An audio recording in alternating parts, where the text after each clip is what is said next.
Beauty comes in all shapes, sizes, colors, and forms. My life is about bringing out that beauty in everything and helping others do the same. Hello everyone, my name is Jewel. I am the owner, designer, and creator behind Shabby Boutique. If you want to see how I make my creations, the products I use, and how you can create your own home decor from new, thrifted, or found items, then keep watching. Okay, before we get started on the project, I wanted to go ahead and let you guys know that the IOD 2026 Winter Collection will be here Thursday, August 6th, 10 a.m. Pacific Time, 1 p.m. Eastern Time, which Central, where I'm at, would be 11 a.m. Yeah, 11 a.m. You will be able to get everything at the Glamorous Goat in Sullivan, Missouri in my booth, or you will be able to get everything online. Look in the description below for the links to my websites. I just wanted to also let you know what's going to be in the collection. There's going to be 4 new stamps, 6 new molds, 5 new transfers, 1 new paint inlay, a new gilded transfer, and 2 new accessories that I think you might like. All right, so that's it. Let's get on with the projects. Hello everyone. For today, I'm going to be working on these lampshades. I need to make some lighting for my new booth at the Glamorous Goat in Sullivan, Missouri. I have I guess I kind of set it up so there's like a little hallway type thing. Basically, the back wall has shelves with all my DIY paint, IOD, all that stuff. And then on the front of it, it's all open. And so I put like china cabinets and stuff. So there's kind of like a little hallway between the china cabinets and the back wall. And it's dark back there. So I want to add some lighting, and I have all these lampshades that I thrifted, and I thought it would be really cute to paint them and put transfers on them. I might even decoupage a little on them, who knows, and then turn them into down lights, do like a hanging light through it and hang them from the ceiling. Anyway, so that's what I'm doing today. I'm gonna start out with this one. I want to make bright colors, so I'm going to be mixing some colors, but before I do that, I need to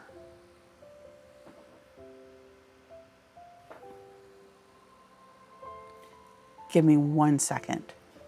Okay, I'm back. Sorry. I forgot to grab my tape. So since I thrifted these, there's some dust and pet hair, and not too much, but just enough that I don't want to paint over it. So I'm just going to kind of go on it with some tape and just kind of get all the hair and stuff off. I mean, yes, I'm going to be painting it, but I don't like the look of hair in my paint or fuzzies. Now, I think I might, when I get done with the outside, I think I might paint the inside gold.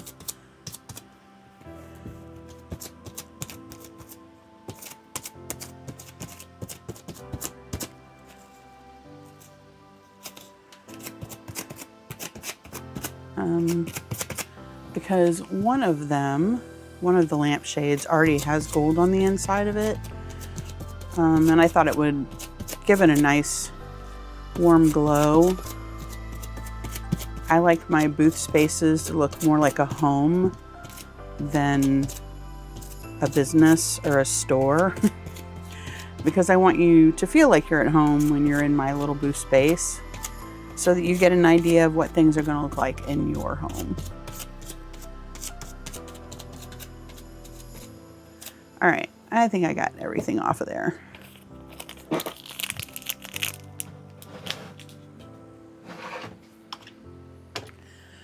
Okay, and now I'm going to mix some colors. I want a brighter yellow, like not quite so mustardy, So I'm going to mix some of the white linen with the honey, and then I might even throw in some of the Paint Inlay Ghosted just to give it a little more brightness.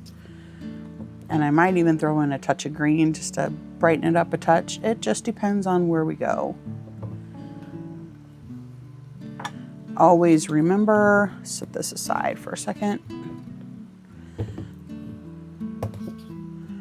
Always remember with the DIY Cottage Color, since it has a primer and sealer built in, even though you shake them, you still want to stir them really well and make sure you get everything from the bottom stirred in. They do separate really badly, but that's because of the built-in sealer. It's basically the built-in sealer separating.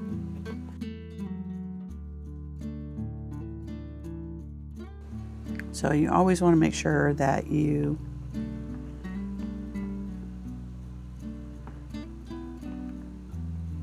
mix your paint really well, sorry.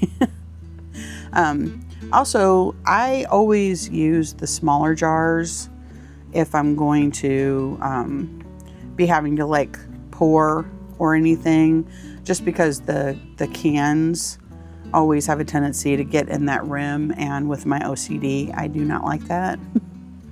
So what I will do is I will actually just keep refilling the smaller jars with paint, and then that way I can just pour them. But it's more cost effective to buy the larger size. Now, if I'm doing a piece of furniture or whatever, that's a different story, because, you know, I'll use a can. So, depending on the size of the piece, especially on a larger piece, because I always paint, like if I'm doing a dresser or chest or something, I always paint the back as well. That way, if they want to put it, you know, as a side table or a room divider, then the back looks just as nice as the front. And if I stamp on a piece of furniture, I will stamp on the back, and not a lot, but you know, maybe just a little piece, just to give it a little something something, so it's not so plain. All right, so that one is stirred up.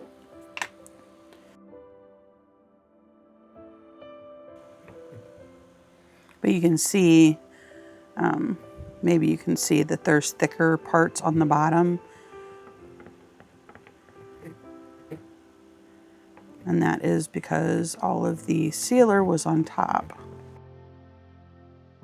One thing I do with the Cottage Color, I do it with all my paint, but with the Cottage Color, because it does have a tendency to separate, I usually store my paint upside down, and then if it starts separating too badly, then I'll flip it back the other way.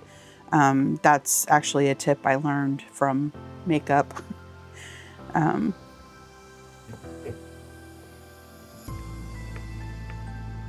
If your makeup starts separating, you just, you know, rotate it back and forth like your foundation or whatever, which it shouldn't do, but I've had some that did. Like maybe it got too hot in the car, if I had it in my purse or something.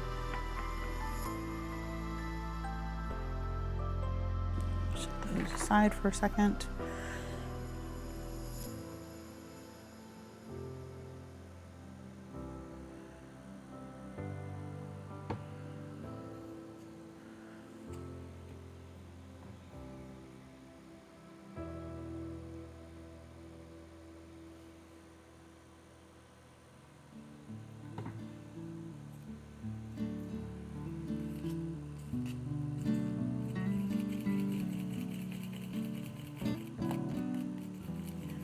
So how is everyone doing today? This is the first sunny day today that we have had in a long while. It has been raining nonstop.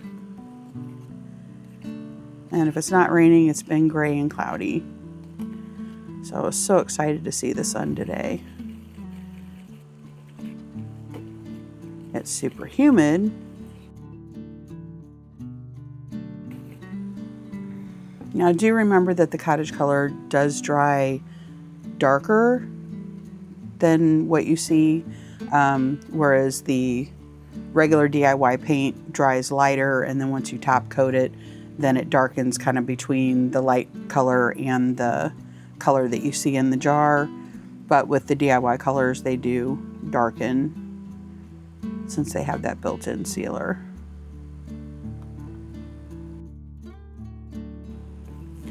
I did a piece of furniture for my booth for displaying stuff on, and I painted it in the color Love Bug, the Sweet Pickins Milk Paint Love Bug, and then put the Lost Garden Transfer on it. I am in love with that color, so that's kind of what I'm trying to recreate here.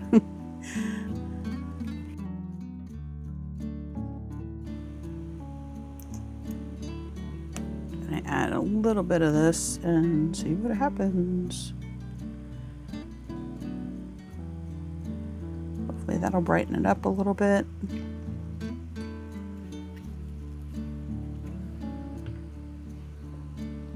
And that was the color Ghosted, the Paint Inlay color.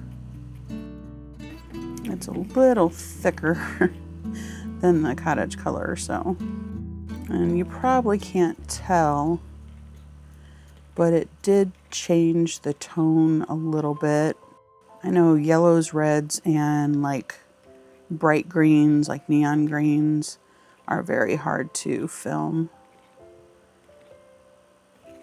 Or like bright pinks and lime greens, like really, or neon greens, brighter, like not hot pinks, neon pink. Those are hard to film because they have a tendency to get really bright.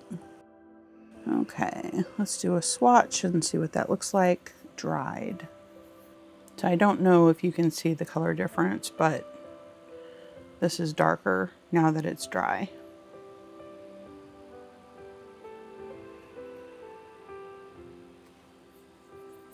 I'm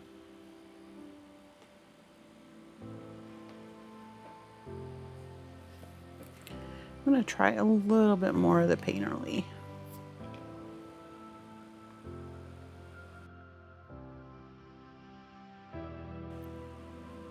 My little cup is getting full.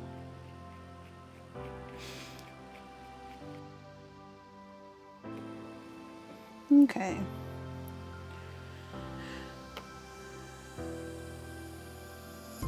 I think we are ready to paint. I should have gotten a bigger cup.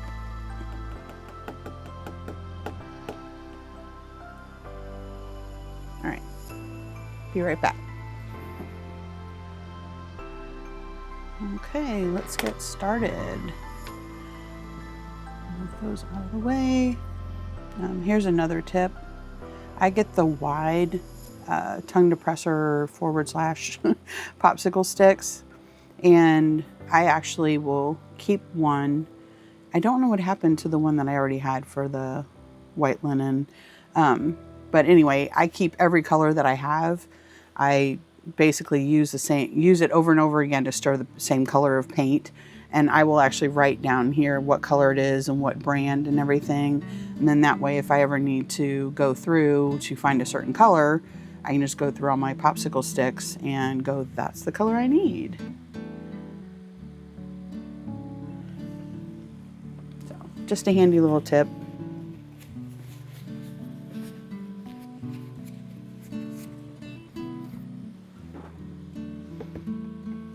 Or you can do like those little wooden gift tags. You can do your paint sample in there, and then you can put them like on one of those binder rings, which I have some of those too.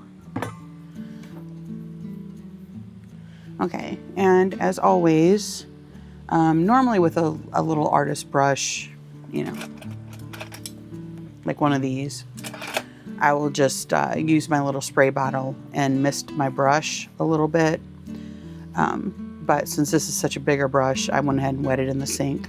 And you just want it damp. You don't want it overly wet, but it helps when you're painting to keep, like when you first start painting, your paint will kind of drag a little bit, but if your brush is a little damp, it keeps the paint drag down.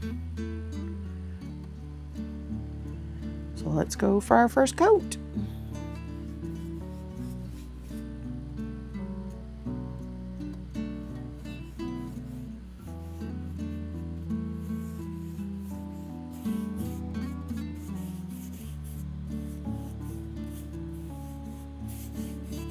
Now, if you're wanting to more stain the fabric rather than, I want it actually painted, especially for putting the transfers on.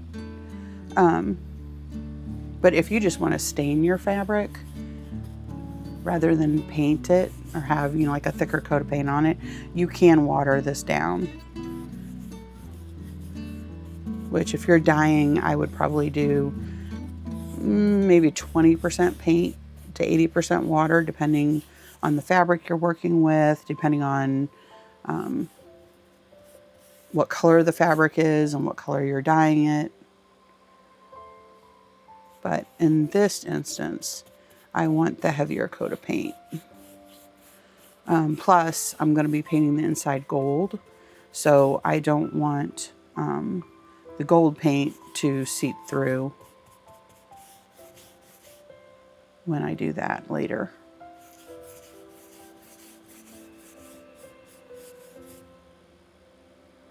And make sure you get in all your nooks and crannies, all your corners.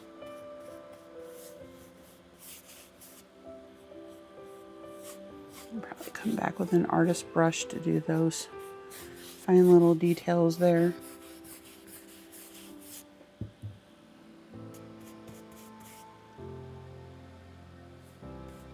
And the other reason I'm painting rather than staining is because there are some stains on here.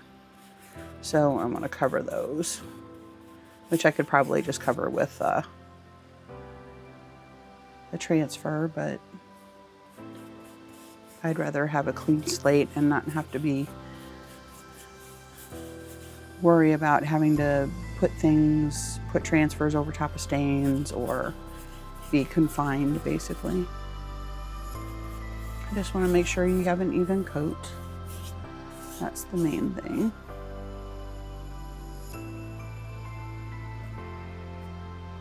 And there's a little hair I missed.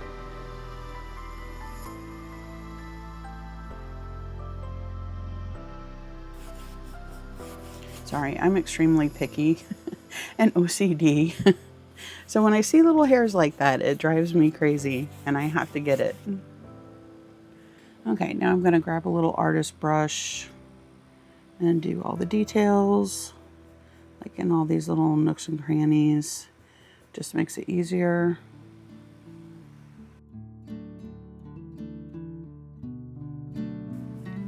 And I know that these are just to hang on my booth space right now, but I would still treat them as if I was selling them, because, you know, I might decide on different lighting, because I was thinking about making some crystal chandeliers to hang in there. But then I thought, since they're basically hanging right in front of all the paint and the IOD, that it would be a perfect way to not only add some color and light, but to showcase what you can do with the DIY paint and the IOD transfers. Did I say that right? IOD paint? Or, sorry, DIY paint and IOD transfers. I knew something didn't sound right. I'm probably going to play this back when I'm editing, and I probably did say it right to begin with. I don't know. It's so funny when I'm editing, because I will think that I said one thing, and as I'm editing, I'm like, okay, that's not what I thought I said.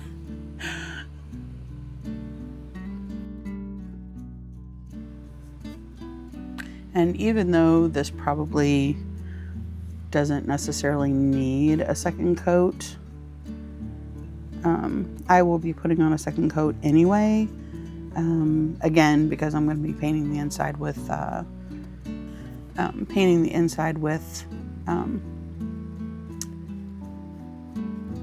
Golden Ticket. Sorry, words are hard sometimes, especially when you're concentrating. Anyway, I will be painting the insides with Golden Ticket, and so I don't want that to bleed through. So if I put a second coat, then that will help solidify the fabric so that it doesn't bleed through. I don't know what other word to say besides solidify. Kind of, I guess, form like a barrier.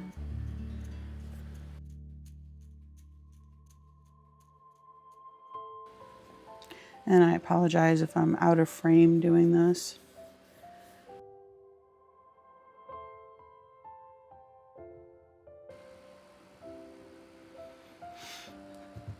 Okay, let's pop on a second coat. Okay, I'm going to dry this with my heat gun, and I will be back when it's dry. Okay, I get these little jars, I think off of Amazon. I got them probably over a year ago, so I really don't even remember where I got them from. But since I have a lot of paint left, I always keep some of these jars on hand because I don't like to waste things, and that way I can save my paint.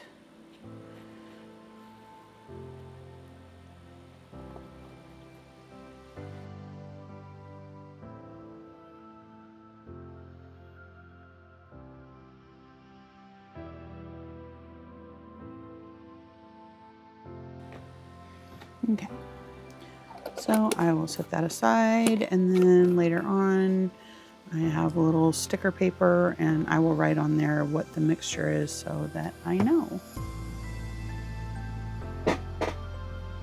I'm gonna go wash this off. I'll be right back.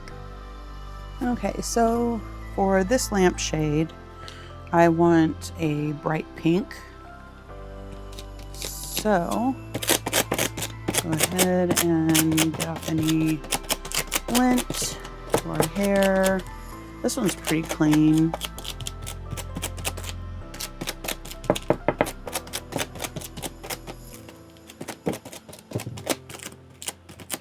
But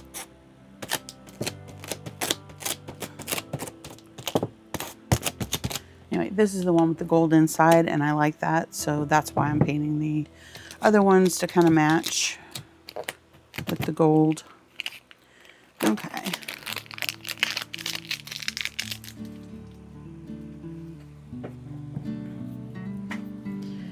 Okay, so for this lampshade, I'm going to try mixing the Paint Inlay, and then I might throw in a little bit of, hold on,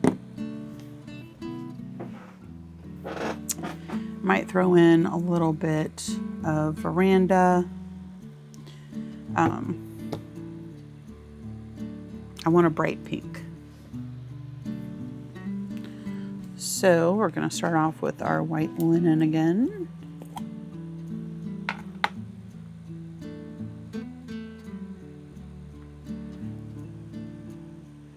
And I realize I might need more paint on this one, but I think I'll start out with that much white first.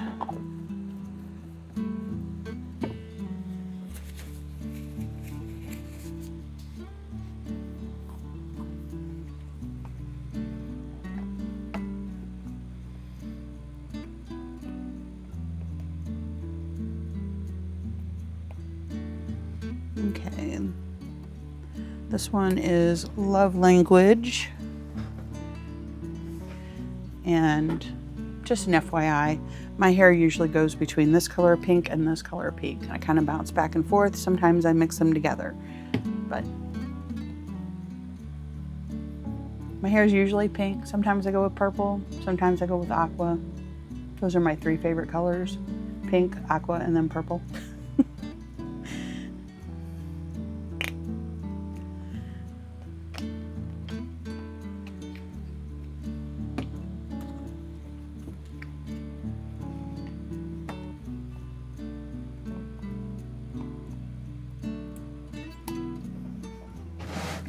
And this one is Poetic Pink.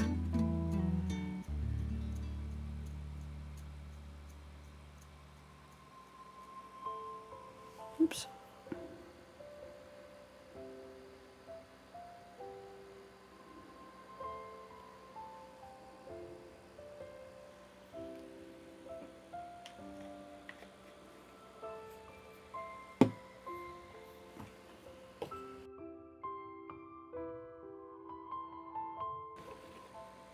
Here's the one thing that I love about the Paint Inlay paints is even though they're bright, you can mix them with either the Cottage Color or the DIY paint, and you can brighten up colors.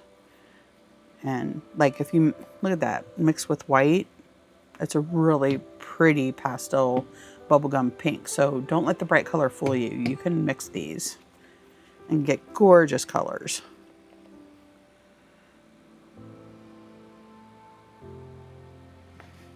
I want not quite so much of a purple blue undertone. I'll warm it up a little bit.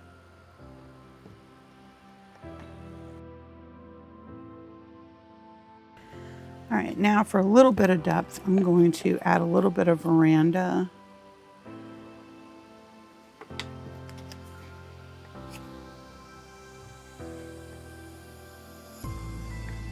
See what I mean about the top coat. Separating.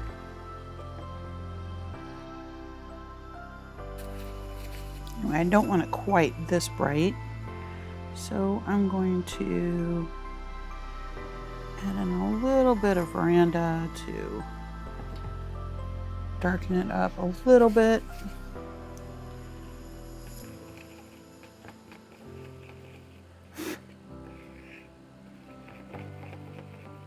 Because I want the tone to match in with the honey color. And if it's too bright, then it's not going to look right.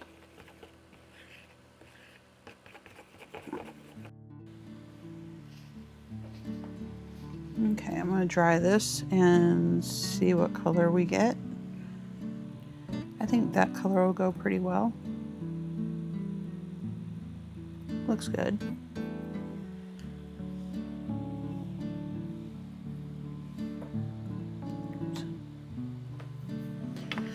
Right. And it will probably look a little darker on here, so. Okay, and again, I'm starting with a damp brush.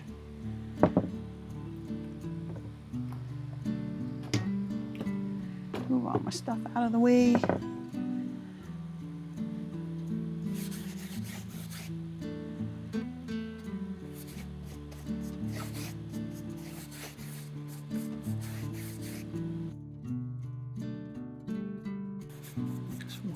Paint into the fibers. Honestly, it feels so good to be back in the craft room. I have been so busy trying to get everything ready for this booth. I've had all the DIY paints and the IOD and everything in for a while now, but trying to get everything tagged and ready for the booth has been a thing. That's the one thing I appreciated about being at Painted Tree, and I've probably said this before, but with the way their system was, all we had to do was load all of our stuff into a consigner app, and we would go into the store and they would go ahead and we would tell them, hey, we just added some items, and they would print our sticky labels out, and then we would just stick it on stuff. So that was really nice. But as a lot of you people that have vendor booths in smaller antique stores or malls, as you know, most of the time you have to tag everything in a way that the shop owner can keep the tag, and that is how they keep track of what you sold. And so you have to sit there and go through and figure out ways to tag everything so that, you know, they don't come off and people can read them, and how to put everything on or put the tags on.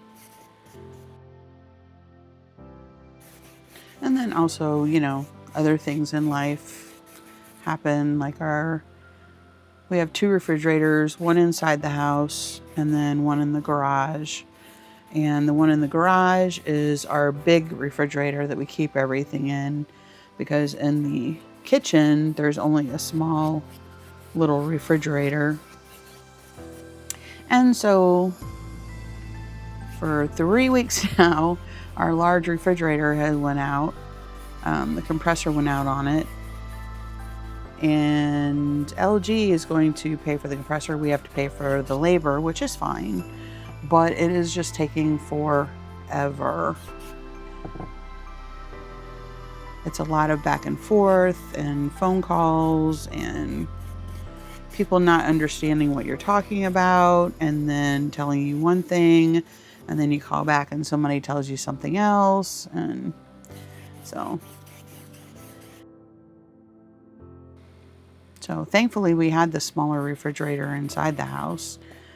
The problem is it went out, I'm guessing Saturday night or sometime Saturday, and we didn't notice. But when we got up Sunday, we got something out of the refrigerator and noticed that it was cool, but it wasn't, you know, where it should have been. And so anyway, sorry. I get distracted so easily. ADHD. Anyway, so we have the smaller refrigerator inside the house. The problem is that we had just gone shopping Friday. So the big refrigerator was full of groceries. And so we wound up losing a lot of stuff because we couldn't fit it all in the small refrigerator. But, you know, we're people that we cook. We very seldom ever go out to eat. So when you're somebody who actually cooks, rather than eating out all the time or eating fast food or whatever, you have a lot of groceries. You have a lot of sauces. You have a lot of spices. You have a lot of, you know, kitchen gadgets and all that stuff. So I'm thankful that we had the smaller refrigerator, but now it's completely stuffed to the brim. So, but hopefully Friday, knock on wood, it's going to get fixed. So, all right, on for another coat. Okay, now for a third coat. Since we're going over such a dark color, I knew it would take more than 2 coats.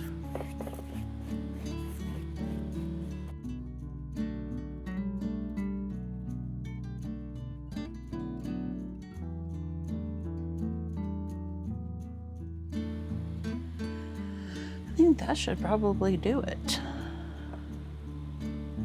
All right, I think the pink one is done.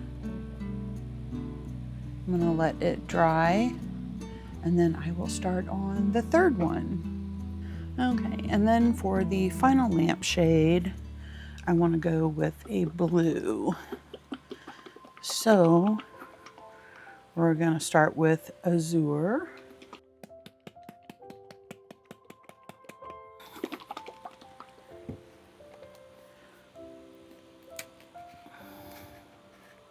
Although I should probably start with the white.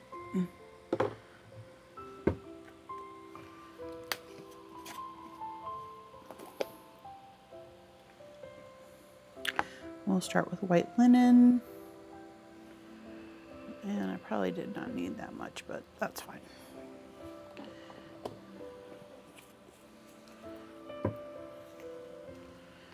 And then I need to mix up this one.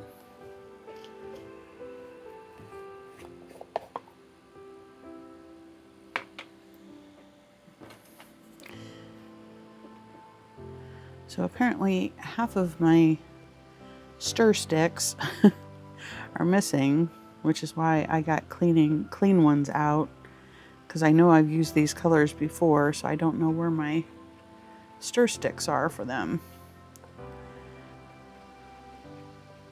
So I guess I will just make new ones. Okay, I'm gonna dump some of the azure in there. See what we come up with.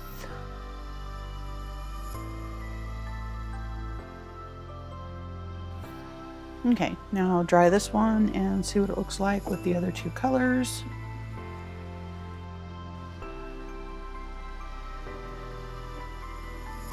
So we have our yellow and our blue and our pink, and I think honestly that is perfect.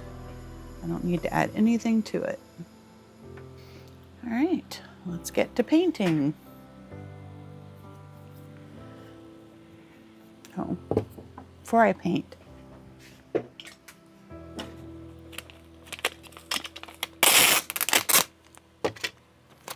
defer.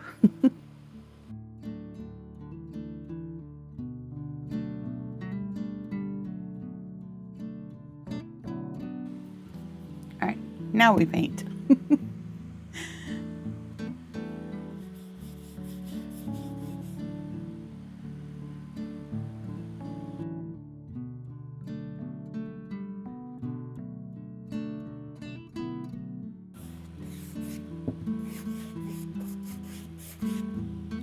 This one is definitely going to take more than one coat. Hopefully 2 coats should do, but we'll see.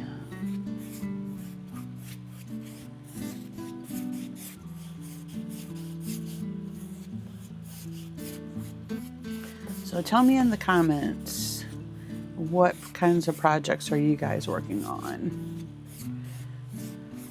What products are you using? What's your favorite products you've been using?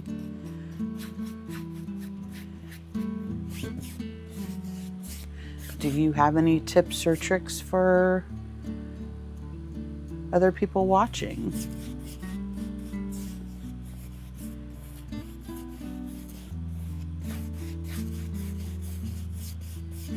You never know. You might know something that somebody that's watching this video looks in the comments and you know something and they're like, man, I did not know that.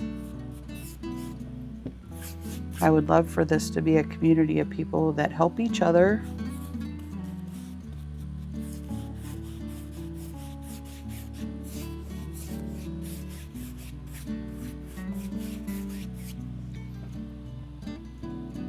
All right, I'm gonna give this a quick dry with the heat gun, and I will be back. Okay, so I'm just finishing up a second coat. I think I may have to make another batch of paint. This fabric is really soaking the paint up. I don't know if you can see all the green, that greenish gold color that's popping through. Part of it is I probably should have waited until it was dry to do another coat. That always helps, because your first coat will soak into the fabric and then dry. Like I said, this has a built-in top coat, so it will dry. So it kind of forms like a film. So when you do your subsequent coats, then you're going on top of that film, for lack of a better word. Therefore, it's not going to soak into the fabric as much. And then every subsequent coat that you put on, by the third coat, you're painting on top of the paint. You're no longer painting on the fabric, if that makes any sense. So I probably should have let it dry. Because if it's wet, then the more paint you put on, it's just soaking into the fabric. If it's still wet and it's not completely dry. So I'm going to let this dry, and I will probably mix up some more paint and do a third coat, and then I will meet you back here. Okay, so as you can see, this is the second coat, I believe. Yeah, second coat. And Sorry, it's the next day. And as you can see, that fabric really soaked that paint up. But now that it's dry, it should hopefully sit on top rather than soak in. So we're going to go in with a third coat.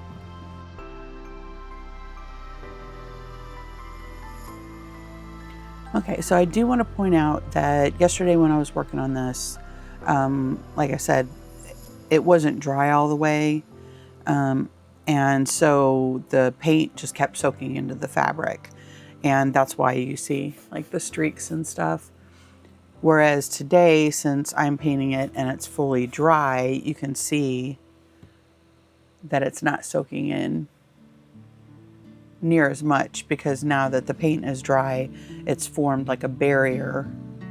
So it's not soaking in, except for maybe a little bit in the places where you can see it soaked in the most, where it's not sitting on top. But for the most part, you now have a good barrier between the paint and the fabric, or the paint has created a barrier on the fabric.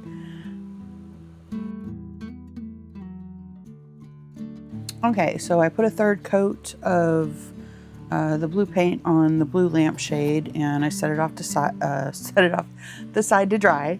And now we're going to paint the inside gold. So I'm going to use Golden Ticket. Oops. The liquid patina in the gold shade by DIY. Remember, you always have to stir it. I've already done that, so I don't need to stir it again. But just like the Cottage Color, since the gold is a pigment that sits in there, it will settle to the bottom. So you do have to make sure you stir it really well.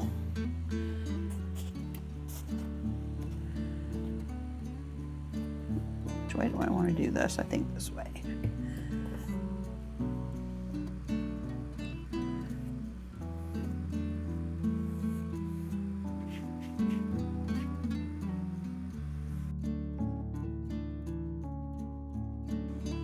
Now, if you could, or if you wanted to, you could paint the inside red first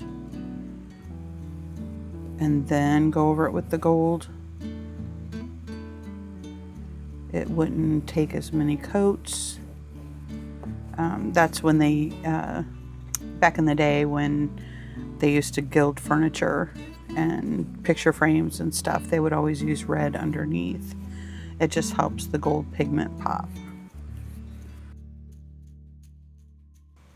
Cool thing is, not only will it paint the fabric, but it'll paint since the wires are silver, it'll paint them gold too.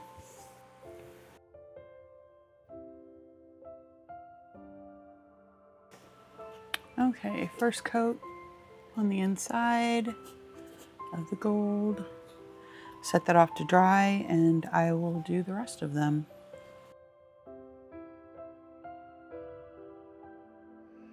Okay, this blue one is dry now, and as you can see, there's still, I don't know if you can see it on the camera, there's just a couple little spots where it just needs a little bit more. Like I said, this fabric for some reason is really soaking up the paint. For one, it is a double layer of fabric because you have the white lining and then you have the gold that was over top of it, and they're right next to each other. And as you can see on the inside, that a lot of that has soaked through into that white backing. So that's why this one is taking so many coats. Anyway, so this will be, I'm just going to do a touch up on the areas that need it, and then this one will be done. And I've already put the gold on the inside of the pink one, and the yellow one, I will put the gold on the inside of this one, and then we will move on to the next step. Okay, a couple days has passed since the last time I worked on these. Had a lot going on. Anyway, so getting back to these, I have cut out a bunch of different pieces from the Marché de Fleurs, which was part of the summer release from IOD. And I've just cut out a bunch of little pieces from it. And I'm going to make this lampshade that, again, I'm turning into a light fixture, a hanging light fixture. Just kind of making it a botanical kind of thing. So I have a bunch of pieces cut out. I've got more sitting to the side as well. To put your transfers on, I try to tape these, but the tape is not sticking very well. Anyway, I put one transfer on the side.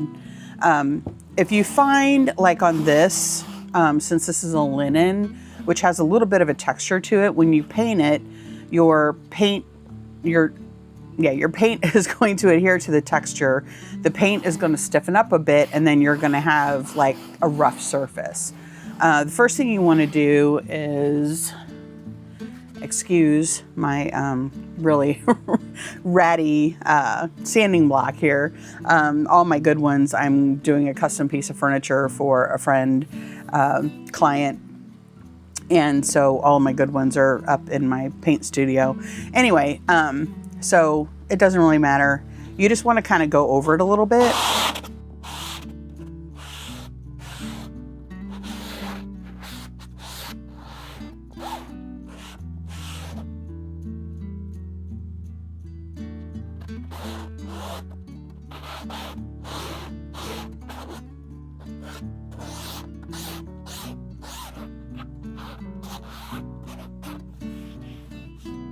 All right, doesn't take much at all. Really, all you're doing is you're just sanding down all the little nubbies that raised up from the paint that are a little on the stiff side.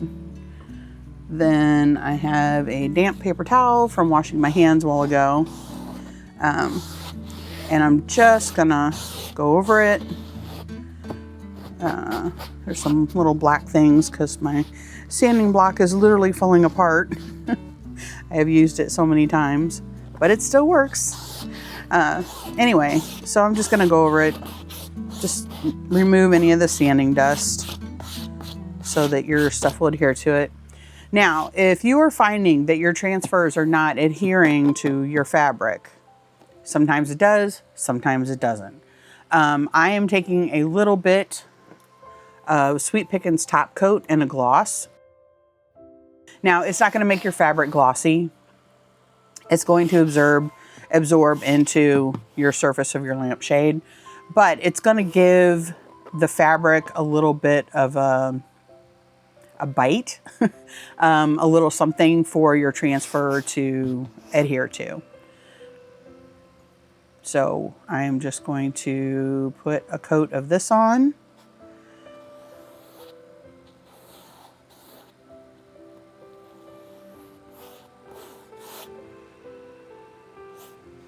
Hopefully you can see that. I have transfers taped and my tape is not really holding well, so I don't want to necessarily tilt this if I don't have to, just so that I can get a start on my transfers, kind of give me an idea of what I'm doing.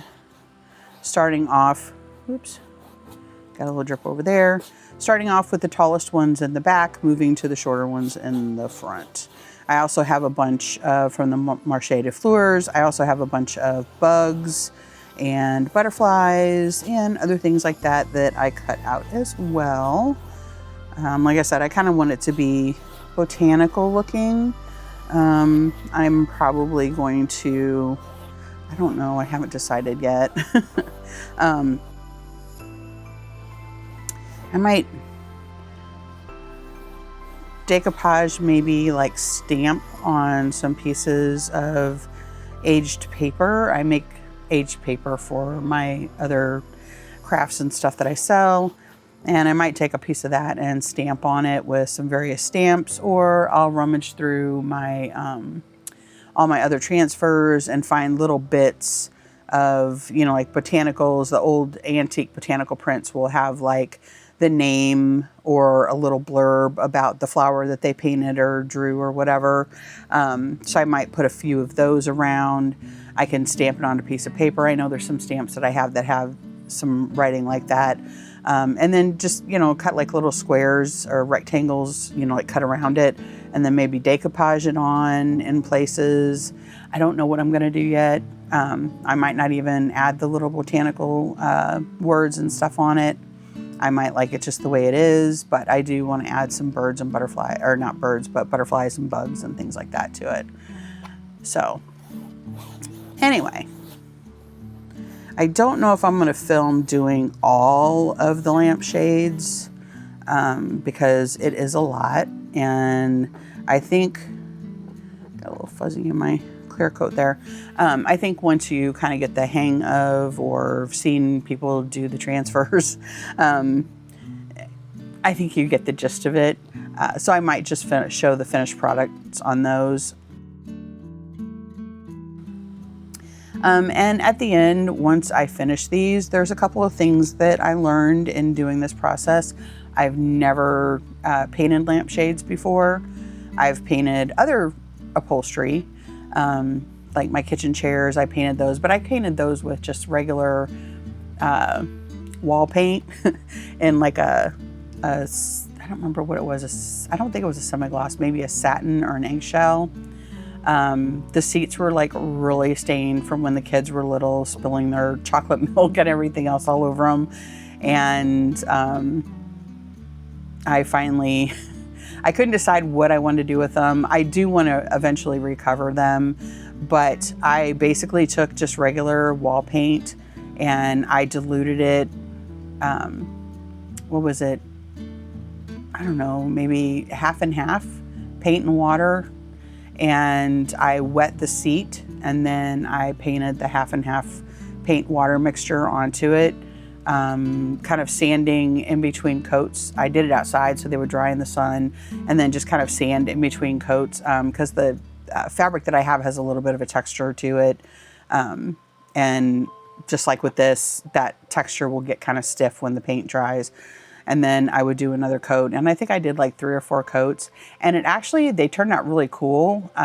You saw the texture of the fabric, but the fabric almost looked like a faux leather.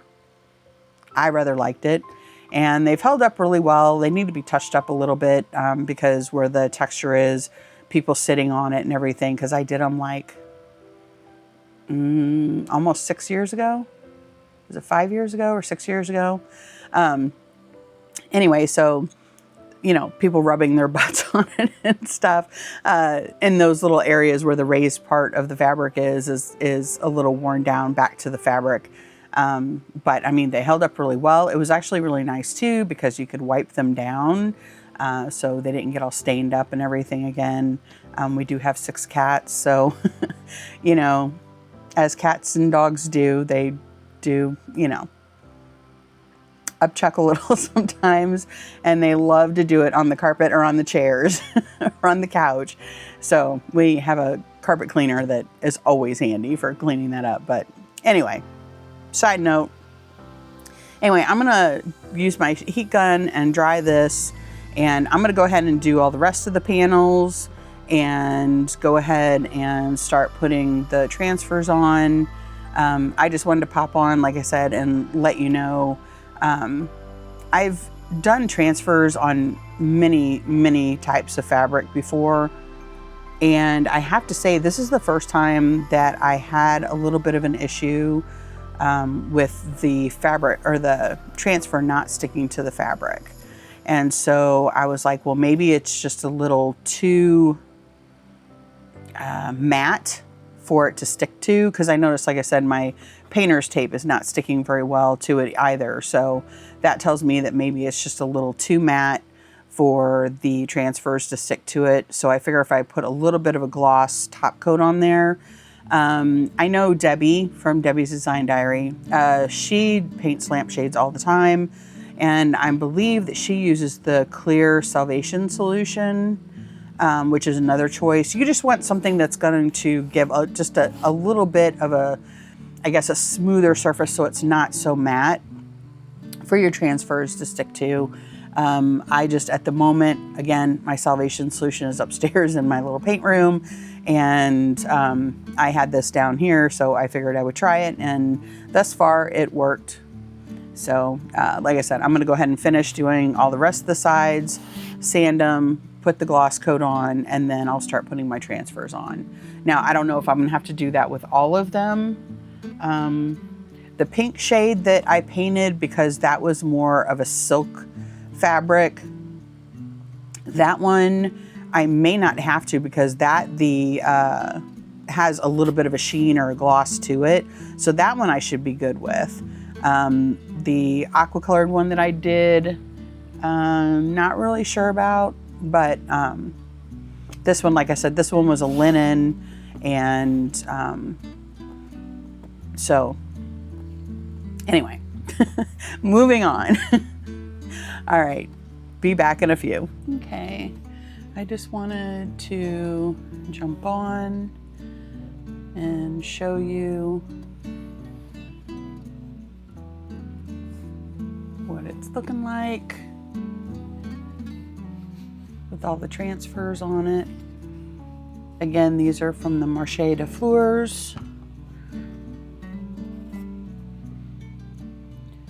One of the things that, and I do apologize, I recorded, not doing all of this, but doing some of this, and, well, I should say I thought I was recording, and I wasn't recording, so anyway, apparently. Anyway, so I just wanted to give you a couple pointers along the way. I am going to go ahead and do some of these butterflies and stuff. One of the things that I learned is you can put your hand behind it as you're doing it. If you find that you're having a hard time getting it stuck or starting to stick, use the corner instead of the full thing. Just use the corner and start in like one of the edges and work your way down. That works way better. Same thing with the gold transfers, the gilded transfers. I find that using just the little corner works so much better, and getting those to lay down. But yeah, everything's worked out fine. A few little wrinkles here and there, just because the fabric stretches as you're pushing it onto the fabric, you're stretching the fabric. So there's a few, I don't even see any right now. There's like one there. I don't know if you can see it right there. A few little wrinkles, but they're not noticeable. But yeah, that's what it's looking like. I almost kind of want to add like gold to these edges of each panel and around the edges, but I don't know. You know me, I love my gold.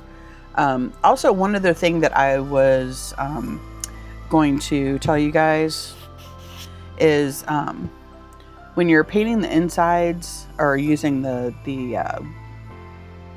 golden ticket, sorry, I found that if you brush it in the same direction, then you won't get such streaks. It blends in more. When you're going like up and then down and up and then down, you're taking the metallic fibers and you're pushing them one way and then pushing them the other way. And so that's why you'll get like the striations where some of the lines are darker and some are lighter. Kind of like with velvet. If you lay it down, it's a little bit lighter. And then if you brush the fibers upward, you're going to get darker or whatever. Kind of the same thing. Just a little tip on using the golden ticket. But I think thus far it's looking really good. I'm going to go ahead and add some of the butterflies and stuff that I pulled out of the Marché de Fleurs, and I will let you watch me do a few of those.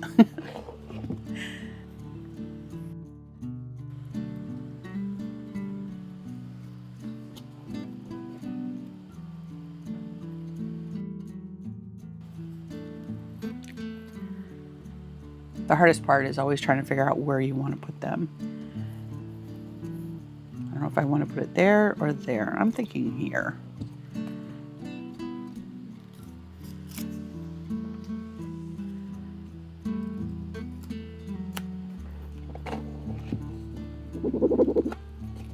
And again, I just use the corner.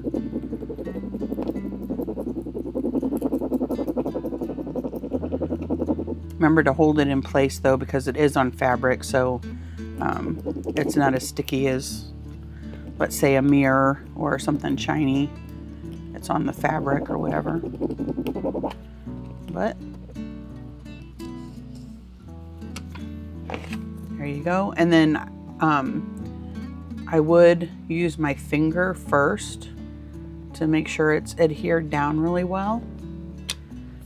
And then I'll take my carrier sheet and rub it in. And then remember, when you're rubbing it in, you're rubbing it down with the side, same side as what the transfer came off of, the dull side. If you use the shiny side, then it has a tendency to stick and then pull your transfers off. So always make sure you're using the dull side.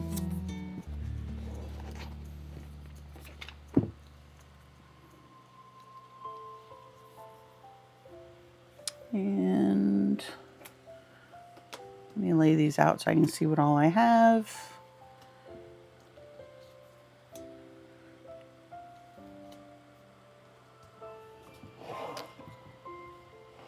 I think on this one I'm just going to put a little bug down here because this panel is pretty full.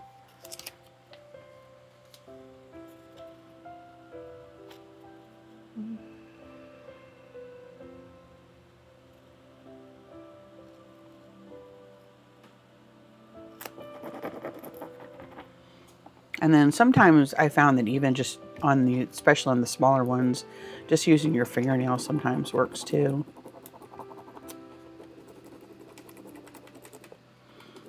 And like I said, if you're having really bad issues, you can just put your hand behind it, your fingers, and then like that, just to give you something to push against. Because part of the problem is not only is this fabric matte, it has a tight weave, but then on top of that, as you're rubbing, it's pushing the fabric. And so you don't have like resistance behind it really. So sometimes.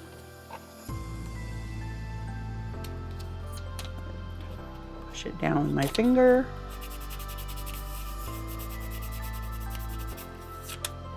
There you go.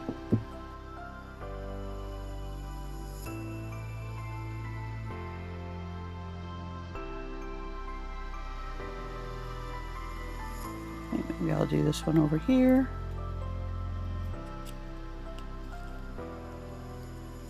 Or you know what? I think I'm gonna do the orange one over here. Yeah. Bring a little bit more color into that one. Not gonna lie, doing it on a lampshade like this, the bell shape, is a little awkward at times. It would be easier on a drum shade because then you could just lay it on its side and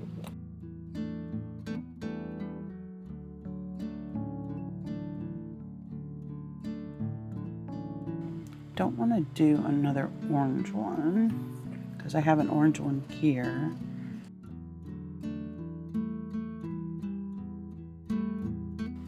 This one's a little smaller. I'm going to do this one.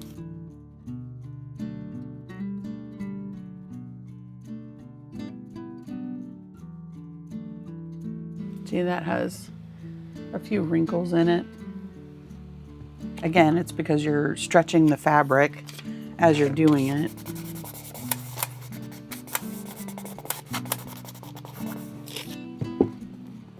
But it'll be fine.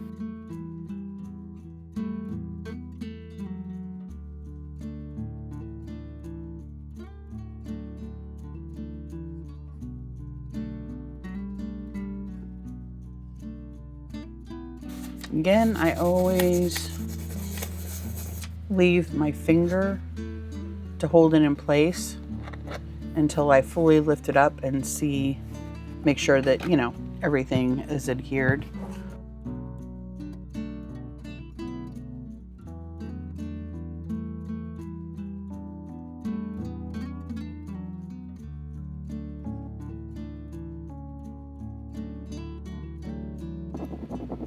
But as you can see, by using the corner, it literally comes right off onto the fabric.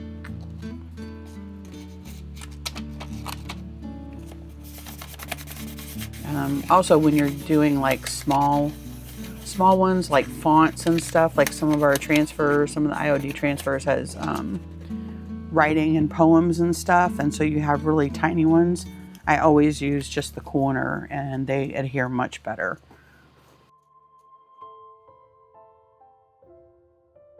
I think I'm gonna put this little bud on the side. Okay, I think we're done. Now I'm going to clear coat this in Big Top, just like I did with the Sweet Pickins gloss. I'm not gonna go over these pieces just on the panels. There's no point in putting it over the fabric or whatever, but unless there's a glaring difference in the look of this fabric compared to this fabric, then I may go over it. But other than that, this one is finished. So, all right, on to the next. Okay, for the blue lampshade, I pulled out my Katarina and I literally just pulled all the roses out of it. Whoops. And I kind of taped them on, kind of how I want them to go. Obviously things may change once I actually start putting them on, but I just wanted to kind of show you my layout. Of course, this one, the inside's gold too. Anyway, so I'm going to go ahead and start adding some of these on. And if I can think of any tips or tricks or any issues that I run into, then I will pop back on and let you know. But I'm going to, just like on the yellow one, I'm just going to start adding a bunch of transfers. All right, we'll be back. So as you can see, I've already started putting the transfers on. I just wanted to show you, so I'm in the middle of putting this one on, and I have to go around the corner. And I just wanted to show you that this piece did not adhere. So I'm going to go ahead and finish the rest of this, and then I can take that piece after I'm done, relay it on there, and then redo it. What did I do with my stick? There it is. So I will finish this up. Like I said on the other one, not gonna lie, these are a little awkward to do. I have like had to use my chin to hold it sometimes, which is why I'm not recording the whole thing, because it's a little awkward. Anyway, so I'll wrap that around, finish that off. And then for that little piece, since that did not adhere, I can just take this off and line it up. And then I'm actually just going to use my fingernail to put it on. And I don't remember if I told you or not, this one I did not have to clear coat. This one, when I got done, I did sand it, just like I did the other one, just a couple quick swipes, just to knock down that rough texture. But I did not have to clear coat this one with anything, because the texture on this is kind of like, I don't remember if I recorded the part or not about the paint, painting my dining room chairs, where I use just regular house paint or wall paint, whatever, and how it had kind of like a leather, almost faux leather surface. The texture on this fabric, on this particular lampshade, wound up giving me that almost faux leather type surface. So on this one, I did not need to put a clear coat on. So we were good with that one. Again, you know, you might get a little wrinkle here and there, but honestly, once you clear coat it and everything, it will all blend in. It will stay secure. Again, I take my finger and I go over it just to make sure it's fully adhered before I go in and do rub it in, burnish it in, just to make sure. But it's a little awkward because I have everything taped on here, but I just want to show you that you can't even tell that that was a secondary piece or a piece that came off that I had to re-put on there. Not a big deal at all. Anyway, so after I do that, then I just go in. Remember, use the dull side, the side that the transfer actually was adhered to, and just go in and burnish it into the fabric. And a lot of your wrinkles when you do this will even out or whatever, go away. But simple as that, and that is my progress thus far. These roses in the Katarina booklet are absolutely gorgeous. Like I've said before, Katarina Klein is one of my favorite artists, and I love roses, and that's one of her things that she is really good at, is doing the roses among everything else, birds and stuff. But in my graphic design, making gift cards and gift tags and things like that over the years, I've used a ton of her work, you know, to add little pops here and there in my overall design or whatever. So one of my favorite artists. Also, I just wanted to share that I found these little envelopes that are perfect for storing your smaller transfers in. I couldn't find them in the bigger size for the bigger transfers, but I do have like giant, like more or less Ziploc bags, no trademark intended, but you know, with the kinds with the zipper tops on them that are big enough for the transfers, and they're heavy duty, and that's what I use for the big ones. If anyone, I have been meaning to put these on my site to sell, because I know a lot of us, we have little bits and bobs of transfers, and the packaging that it comes in is great for a while, but you know, I'm constantly taking mine in and out, trying to decide, you know, what I'm going to put on what. And so they only last for so long. And especially when you start getting, you know, little sharp corners and you're trying to slide them back in the packaging and it rips the side or whatever. So I found these. If anyone is interested in purchasing them, I don't know how much I'm going to sell them for yet. But just let me know in the comments and I can get them listed on my site. But these are really heavy duty. They're nice. They have a little snap and I love these things. So again, if you're interested, I'm not a salesman. I'm a crafter, but I know that if I'm looking for something or I like something, I know other people are going to like it too. And that's why I sell the products that I sell, because they're products that I absolutely love, that I use all the time. If I didn't love them, I would not sell them. So again, I'm not a salesman. I'm a crafter. I'm an artist. Anyway, so I'm going to go ahead and carry on with this. And if anything else, again, pops up that I want to discuss with you guys, I will pop back on.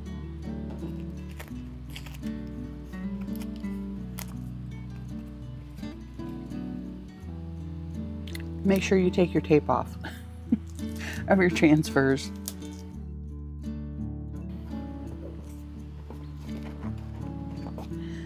So there was the very first one I did, I left the tape on one of the transfers and I was trying to line it up, and it took out a little piece of the leaf. But you can't really tell. And especially these are going to be hanging from the ceiling, so. But when you have this leather-like surface like on this one, these transfers come right off onto the fabric. And again, it just depends on what kind of fabric you're painting on as to what kind of finish you're going to get. And sometimes even the same fabric, depending on how thick you put the paint on, or what paint you're mixing, or you could use the same fabric and get different consistencies or different textures as well. So it's not necessarily predictable.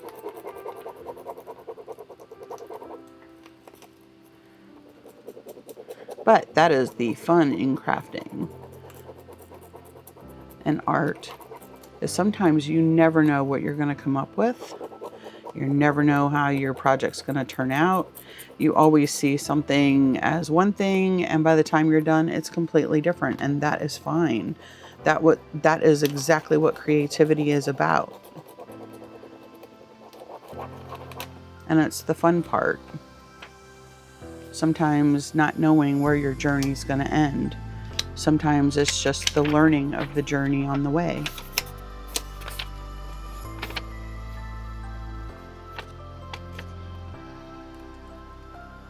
Art imitates life, and life imitates art.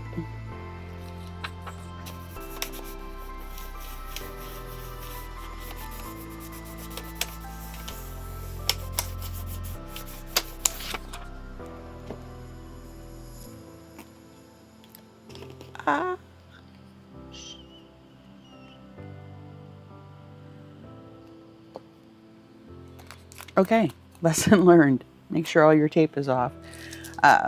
As you can see, I'm, kind of reconfiguring everything. Because as you go around, you kind of shift and move things. And so I was trying to see if I could fit that in the middle. And I forgot that there was a piece of tape on it. And as you can see, it stuck to the transfer. Just go slow and gentle, just like I did, to pull it off. And you should be okay. And again, if there's a little, if something happens and a little piece is missing, honestly, who's going to know what it originally looked like? Or you can just take a little bit of paint that kind of matches that area that's missing and kind of fill it in. Marker, whatever.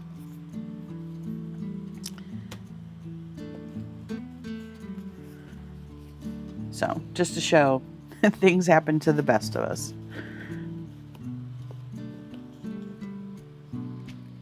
Most of the time, it takes more time to try to figure out where you're putting the transfers and what transfers to even put on it than it takes to actually put the transfers on or finish your project.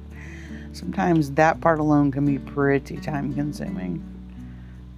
I have literally spent hours trying to figure out what I was going to do on a piece. I knew I wanted to put transfers on it, but just couldn't figure out what, where, why, when. And if you're worried about some places not sticking, just go slow as you're peeling it back. And that's why I always use at least one finger to hold it in place. And then that way it makes it much easier to lay down if you need to, because you have an anchor point.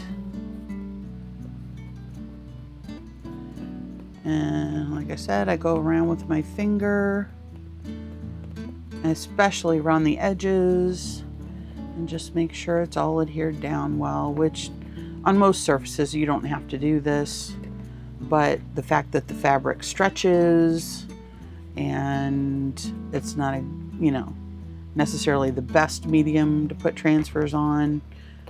Like if you've put transfers on a mirror, you know that there is no rearranging that transfer. Once you lay it down, it is stuck. Just start rubbing.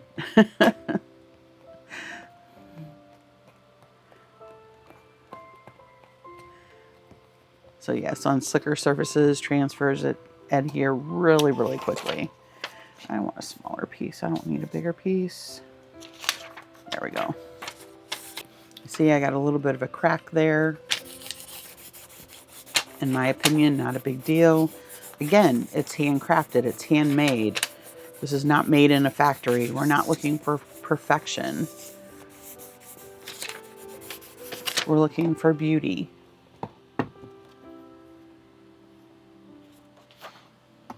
Okay. So then I should be able to put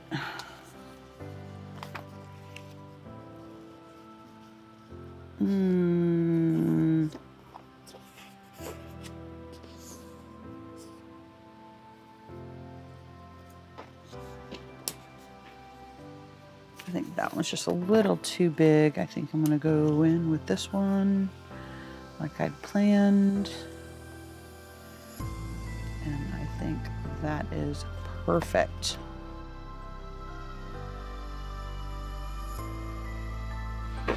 Okay, I am done putting all the transfers on. I think it came out adorable. Again, I love roses and I love aqua, so pink roses, red roses, yellow roses with aqua are gorgeous. I love the color combination, very vintage. So at the end, I will be clear coating all the lampshades. So I'm going to move on to the next one. Okay, for the pink one, I'm thinking maybe the Madeline transfer. And these are the big bags that I was telling you about for the larger transfers. Very, very heavy. And these are perfect. Anyway, so I'm thinking Madeline. I'm going to open it up and see what I have left in here and see where I'm at. I need to clean up some of this. And again, I've said it over and over and over again, do not throw your transfer papers away. They are great for paint or wax or, you know, just whatever little glue, whatever, you know, pouring it out and having a little, whoops, like a little tray, I guess you could say, for your, like I said, paint, wax, glue, whatever. You know, us crafters, we always find a use for our leftovers and our scraps. So, all right, let's open this up and see what we got.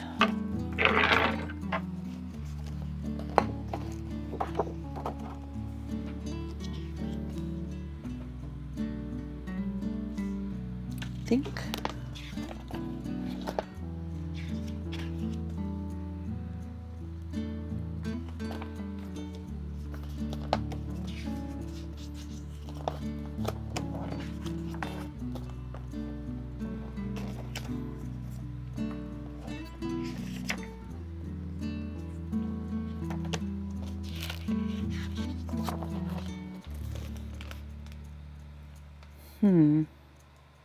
I really love this.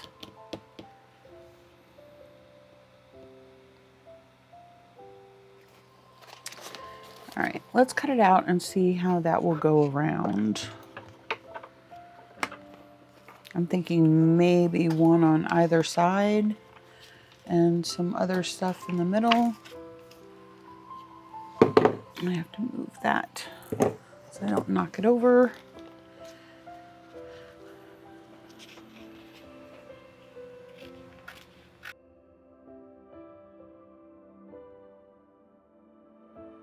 One thing about the bigger transfer books is when you're trying to cut them out, they're so big.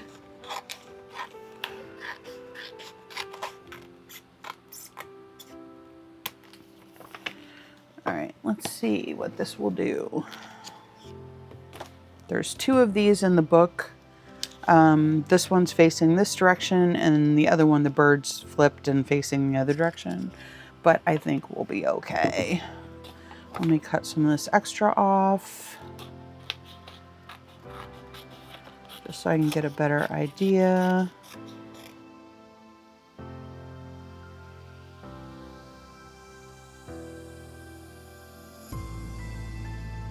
Throw my scraps away. And I think the pinks and the reds in there would be gorgeous. Where's the seam on this one? There.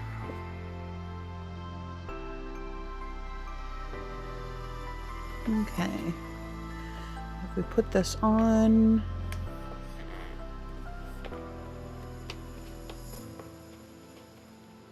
do it higher up because of the curvature. I think we could make that work.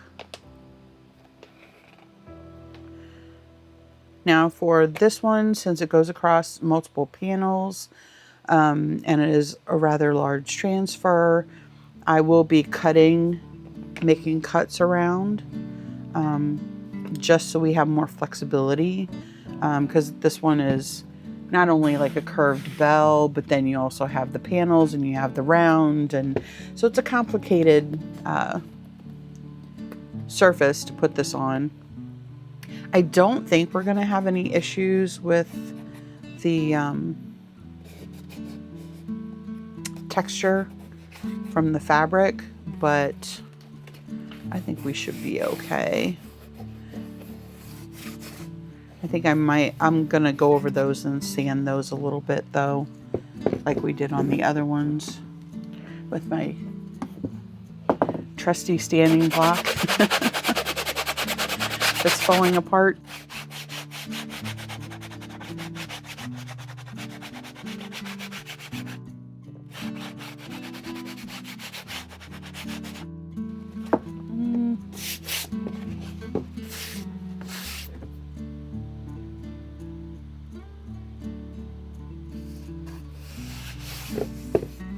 Don't know if I'm loving the gold showing through.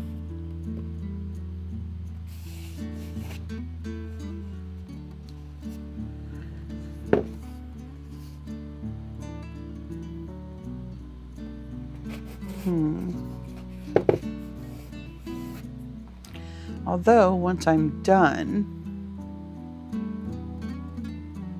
I could use a little gold wax and kind of use my finger and kind of go over it a little bit to bring that texture out. You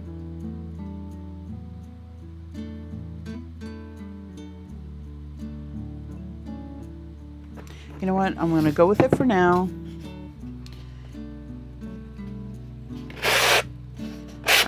Maybe I won't do it as hard.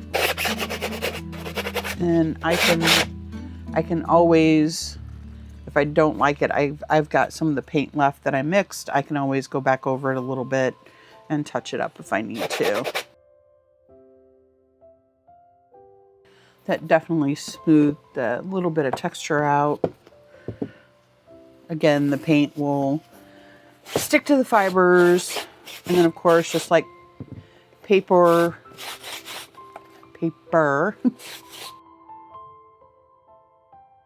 I think we're good. Sorry, I stopped because I didn't know if the me wiping that down and the sound of that would cover up what I was saying. Anyway,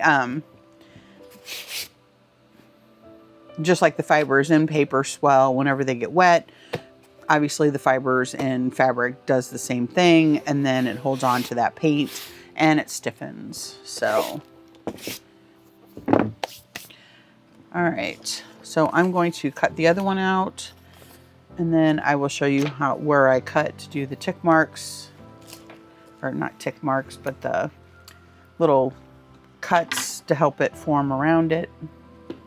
So let's get the other one cut out.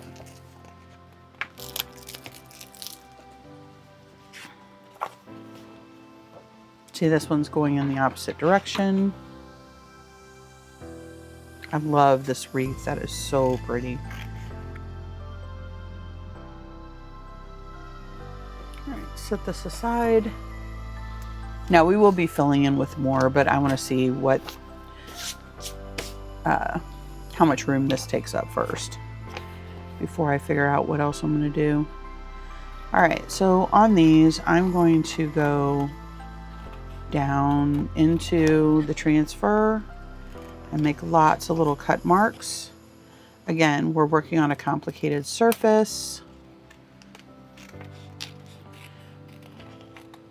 You don't want to cut too close to the transfer because you do want to have room on the edge, you know, for your transfer stick and everything.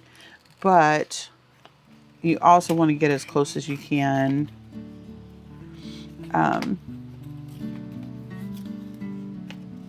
So that your transfer is, the plastic is more bendable. Is that the word I'm looking for? Moldable. Anyway, so cut that across there.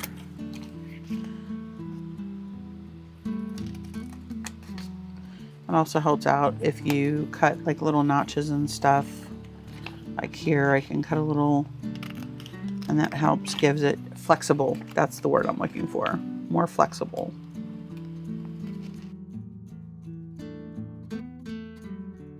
So I usually go around kind of the outside first a little bit. Again, I love these scissors.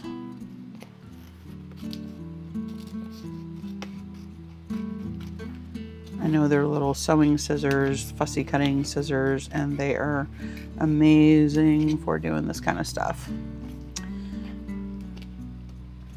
Anyway, so I'm going to go in here.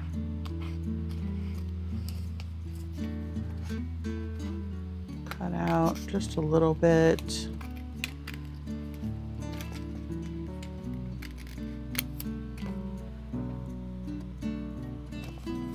And then I'm going to do a couple little notches here and there. Notch there.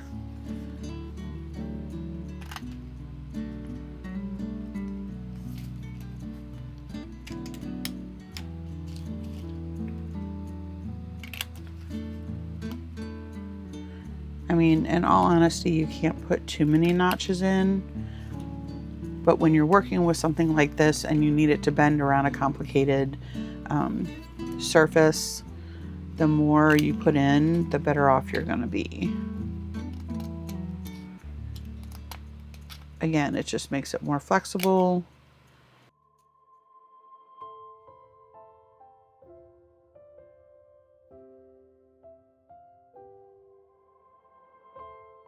And then I'm always I'd rather be safe than sorry type person, so there's that too. Go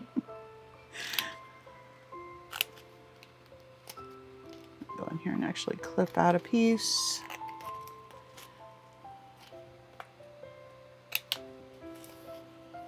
All right, I think we are good on that front. But that'll help keep you from getting cracks and stuff too, because again, it's going to give it more flexibility, and so it will go along the curvature rather than fighting against it, which again produces less cracks. So, and see, this one is the complete opposite. I actually have a piece of furniture I'm going to be doing, and I'm going to be doing it kind of a mauve color, and I think I'm going to use these transfers on it. I think it would be gorgeous.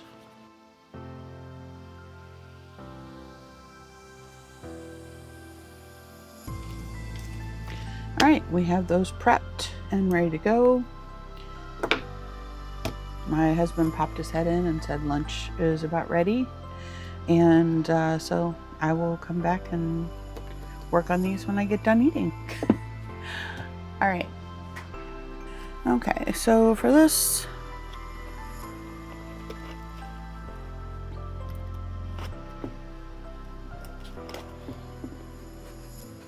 let me lift this up and show you. That is sort of the plan. So since this is a much bigger piece and it's a little bit smaller, so there's more of a curve, I think I am going to tape it in just a couple of places. I have some tape left over.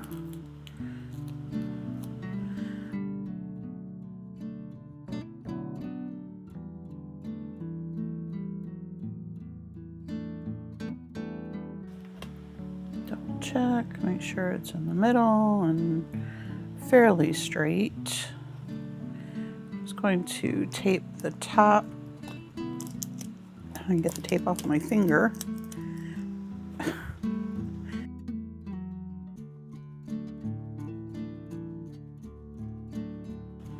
Okay, and then pull that out from underneath.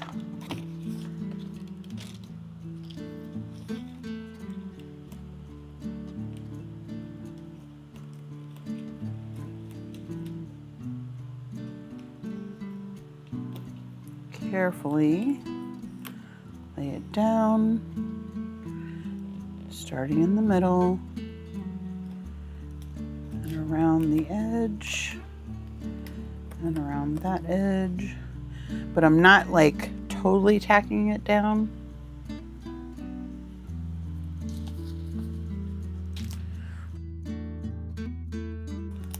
Okay, I am taping the middle down though, because I want that to stay in the middle.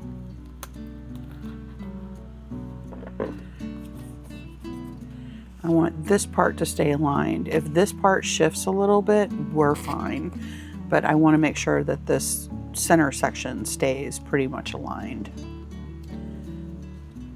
All right, and I'm going to start at the tip.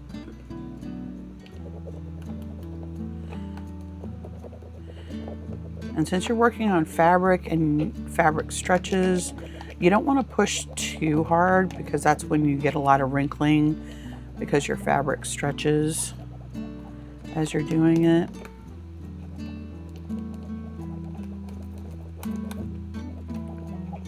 So I'm kind of working my way down the center and then outward. Oops. It is a little awkward again. I know you guys can't see what I'm doing. Sticking to the center. I'm actually going to flip it over this way.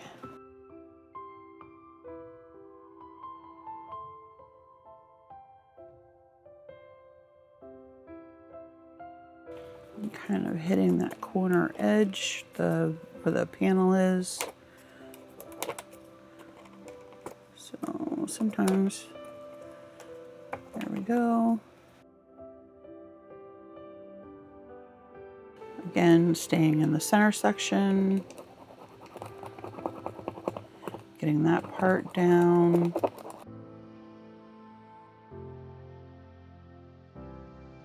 And thus far, that texture doesn't seem to be hindering me at all. Okay, now if you see here, this is going over to this flower. There's like a little gap there. So I'm going to stay away from that until I get to that area, because I would hate for that part to adhere completely. And then as I'm working my way over, then the transfer would shift and then it would break it or crack it.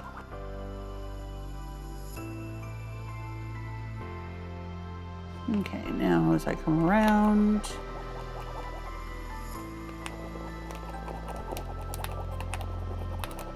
so I'm kind of working from the center out, and as I go across, I'm also working from the center out, basically.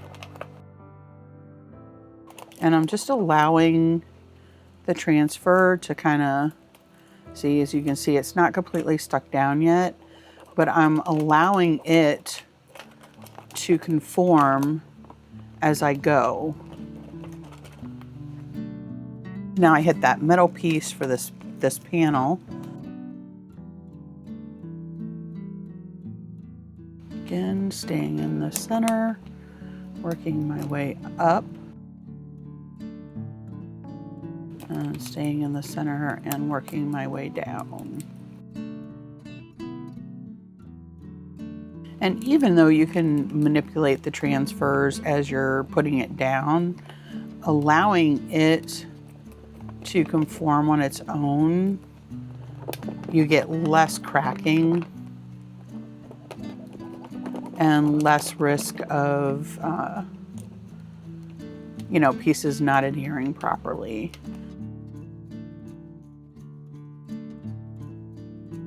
And I'm gonna work my way and do the same thing over on this side. And again, I'm using the corner, trying not to press too terribly hard. Now we've hit the wire frame, and I'm going over that.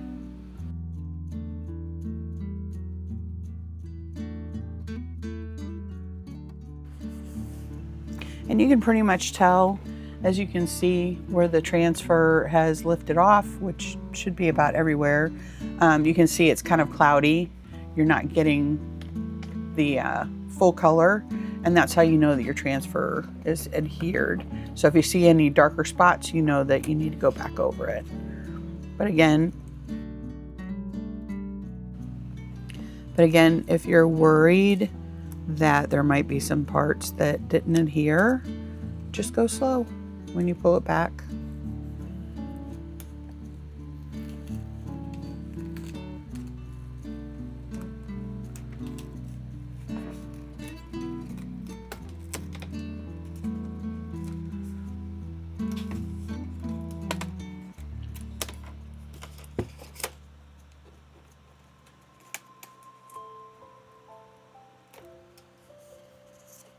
Looks like right there I missed a little spot. So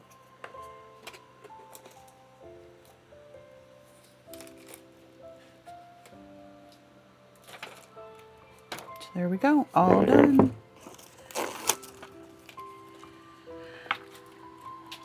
Oops. And then, just like on the other ones, I'm gonna go over it with my finger and make sure it's adhered. And I will say that the texture on the lampshade, on the fabric, did not affect the transfer whatsoever. I can feel the texture through it, but it didn't crack, it didn't break, it didn't distort it.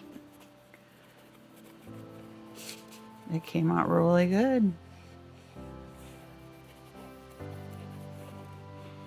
And actually, I love the texture with that.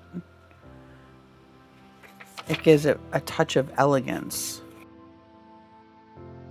And as you're sticking your transfer down, just like when you burnish it in or whatever, how you'll sometimes get those little sticky like balls or whatever. Like I've said before, there's a slight edge. This is like a sticker, so they're sticky on the back of it. And there's kind of a slight little edge around your transfer. And so sometimes when you're burnishing it in or rubbing your finger over it, that little bit of sticky will kind of roll off. It's not a big deal. I think we're good. Remember, it's the dull side. All right, what do you guys think? I think that is gorgeous. I love it. Love, love, love it.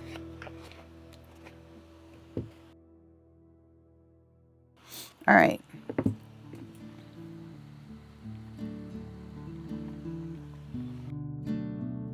Sorry. Sip break. My amazing husband made me not only lunch, but he also made me a keto dalgona coffee. All right. So now for this one, again, we want to make sure it's centered. And about how far down did I put that one? About 1.5 inches, I guess, from the bottom. I'm gonna grab a ruler. Sorry, this is where my perfection comes into play. All right, so that is 1.5 inches from the top and about 1.25 inches from the bottom. Make sure I'm on the opposite side. Okay, and just like the other one, I'm going to tape that in place. Okay, tape in hand.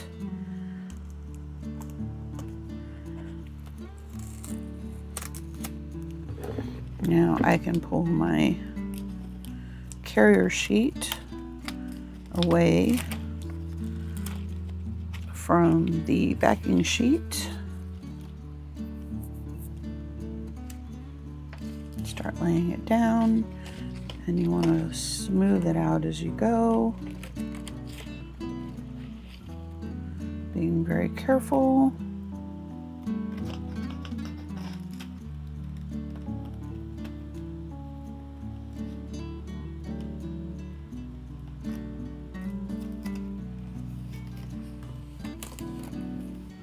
Okay.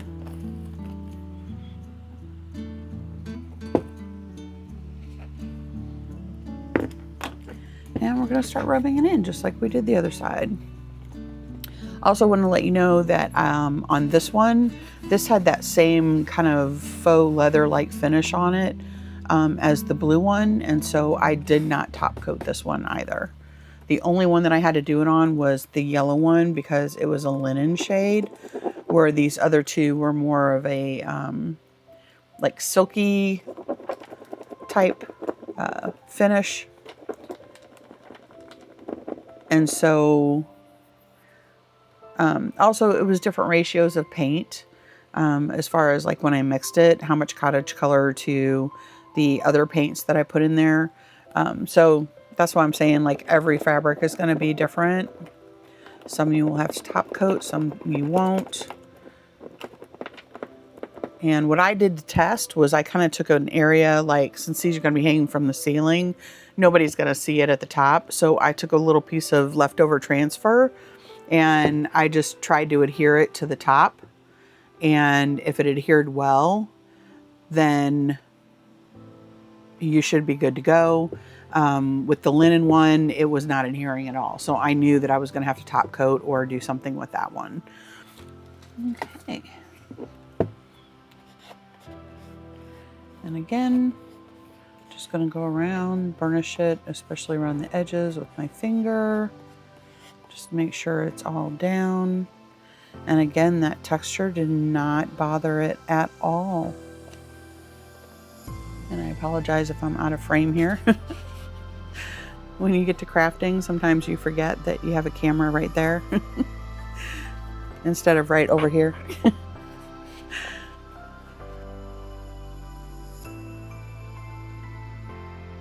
And again, you know, I can feel those little pieces of sticky every so often. And again, that's fine. You want to get those off of there anyway, because you don't want, you know, like little lumps in your sealer or whatever. You want it to be a nice smooth surface. All right. Again, I think that turned out gorgeous. Now I'm going to go through the booklet, and I think it needs a little something here on the sides. And this one is definitely getting some gold around the edges and stuff, because I think this is a little more elegant of a design than the other two. So I think I am going to put some gold on here. But so far I am loving it. So let me set this aside. These I am going to throw away because there's a lot of little nicks and stuff in there. So anyway, I'm going to set this aside and grab my booklet. And let's see what we see. These are so pretty. Wonder if I should put that kind of down the side. Or we have these. That would go with it too. Oh, these birds are gorgeous. do have these that would fit perfectly in that little spot too, I think. I think I like these the best. I think I might use those. Let's see what else we got. Yeah, I used most of the pieces from this page on some candlesticks and a matching like treasure chest shaped little jewelry box. And literally as soon as I put them on my booth, a couple days later they sold. So everything that I have put Madeline on sells out quickly.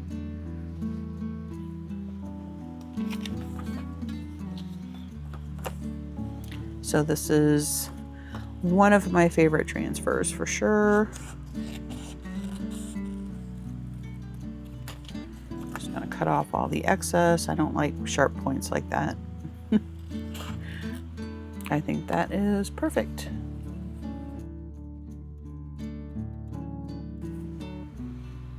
Okay, now this one is not gonna be as complicated of a surface and to do as when we did the other pieces, because it's not like it's just literally going across two. It's at the smaller point, so you're not going through that curve this way as well as this way. So I'm going to do a couple nicks in these just so that it can conform and give it some flexibility, but we don't need to do anywhere near as many. Mainly this section right here. We'll do a little snip there. Oops.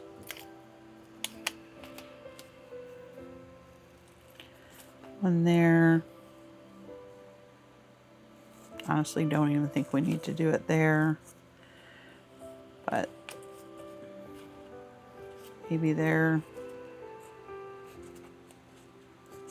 I think we're good on that one. Okay, and just like on the other one, I definitely want to put one here. Maybe there, there. Again, just to give it a little bit of flexibility, but I think we're good. And see, this is where like that cut comes in handy because these are pretty thick plastic. And so, you know, if that was there, it would have come up here and it probably would have gotten a crack. But I'm letting it conform to itself. And since I put that cut in there, it's following the flow. Although that's in my way and I can't see what I'm doing.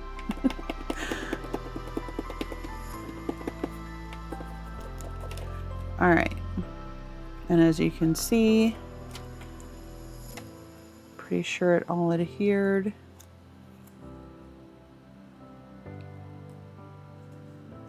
Again, if you think that there might be pieces that didn't, just go slow and then you can put it back down and re-go over it and you're golden. Oh yes. That definitely adds a little something something to it. And I don't know if you can see. You can see where it went over the texture. It didn't break. It's adhered. Okay.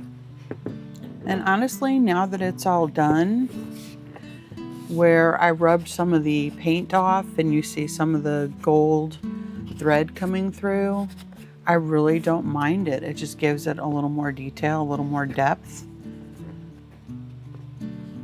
So that's what it's looking like.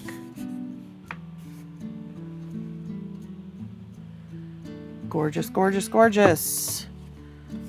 Like I said, one of my favorite transfers. I absolutely love it. All right, so I'm going to get set up with my top coat and get all three of my lampshades top coated.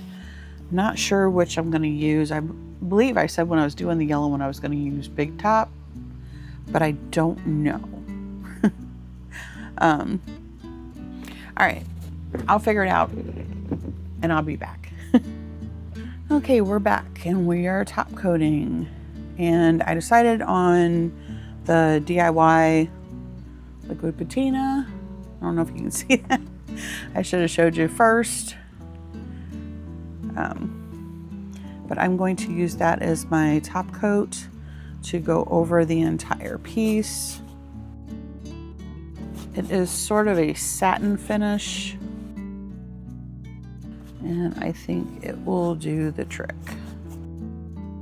I can't wait to get these up in my booth to add some lighting and some color.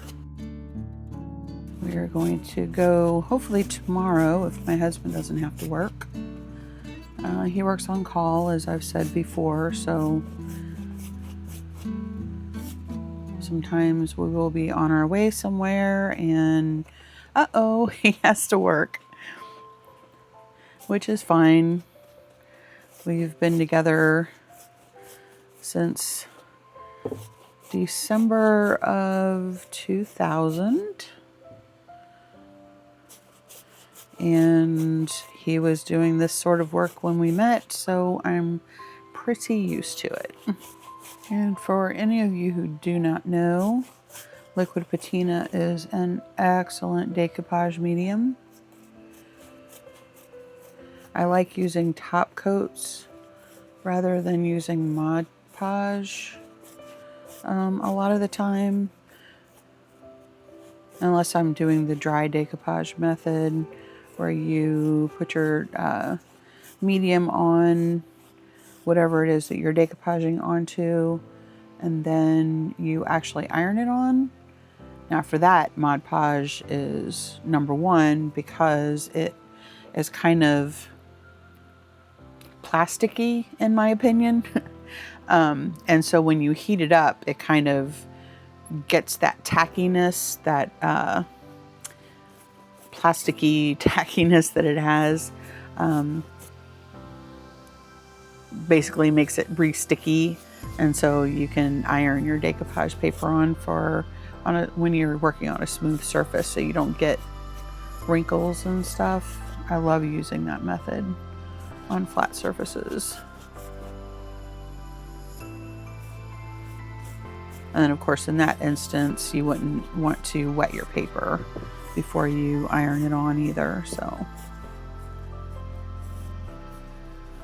you would just do it dry, which is why I call it the dry method.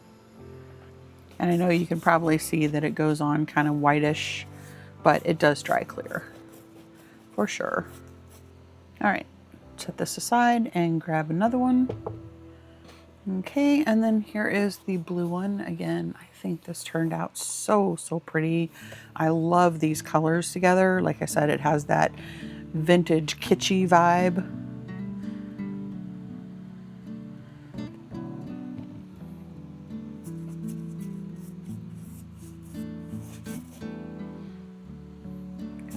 But besides sealing in your transfers, this is also going to protect it so that you can, I wouldn't use any cleaner necessarily, but you would be able to definitely dust it off easier. And you could go in with just a damp rag and clean up anything that actually needed to be cleaned per se.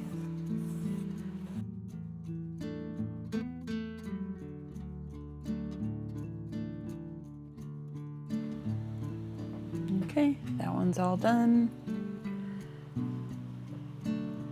On to the next one. Okay, now on this one, I know I had said that I wanted to do like some botanical words or something on here, but honestly, now that I'm done with it, I love it so much that I don't want to do that anymore. So I'm going to go ahead and clear coat this one too. Same thing, liquid patina.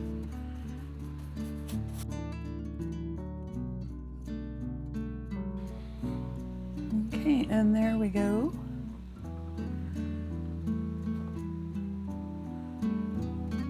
All sides are covered. And you could do more than one coat on these for sure. but I put a pretty heavy coat on there, so I think they will be fine. Alrighty, when these dry, I will come back and to put the gold wax on the pink one for sure. I really almost feel like I should put the gold wax around the rim of all three of them. But then I feel maybe I should stop myself at the same time. So I don't know. I'll see what the pink one looks like. Then maybe I'll make a final decision. Anyway, I'll be back. Okay, so this one is dry. So I'm going to be adding a little bit of gold wax. I am using the Eternal Decor Wax by Prima, a redesign with Prima. One of my favorite waxes. Again, I know I reiterate this every time I use wax, or gold wax anyway. I love Rub and Buff, don't get me wrong, but it is so hard to get off of your finger. Where this stuff, for one, it's extremely buttery. I love the texture of it, but also it's way easier to get off your finger. And I like using the tools that I was given rather than using a brush. So I'm going to go around the edge. You're not going to really see the top since it's going to be hanging from the ceiling. So I'm going to concentrate my gold around here.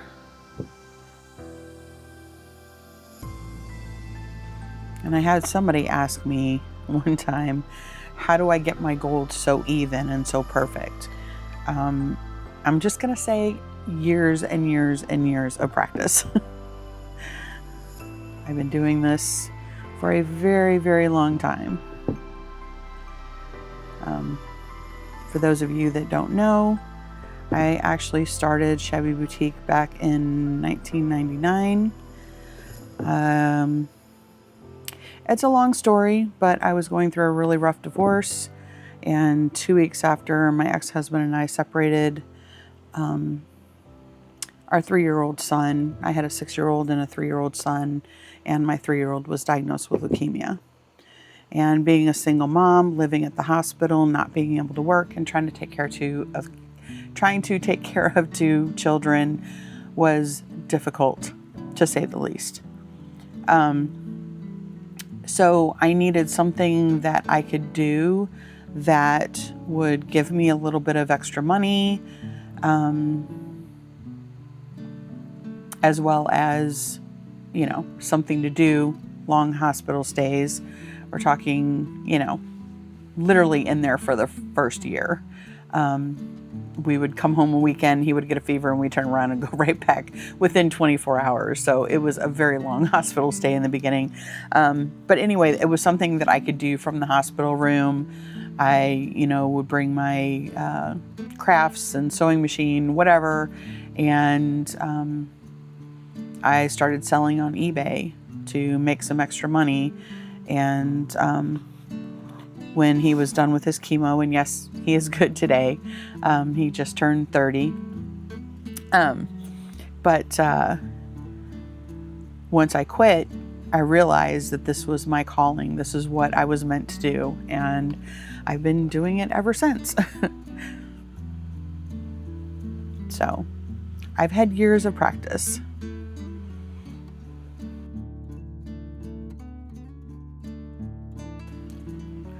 Little bit goes a long way with this wax too.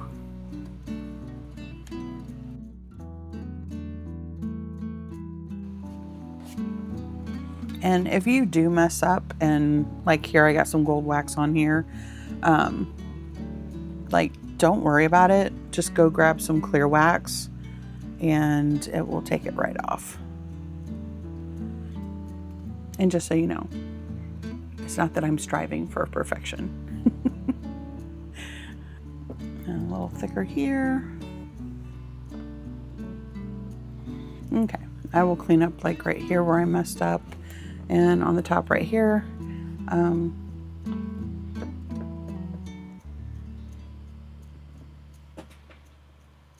But other than that, we're done.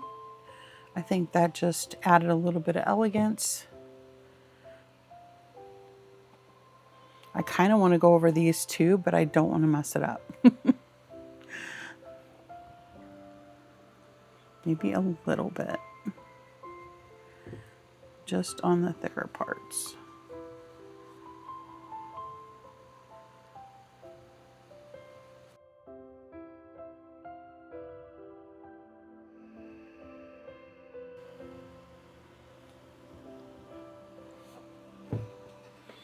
Okay, I need to go around and clean them up where I went over, but I like that. I think it looks good. You can't really see it until the light hits it.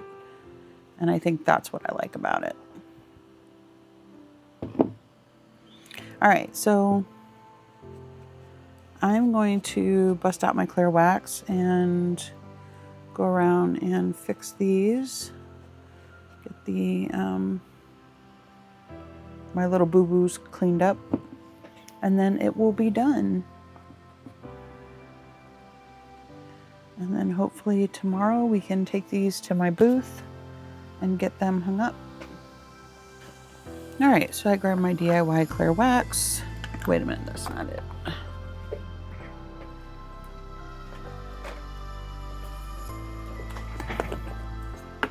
There we go.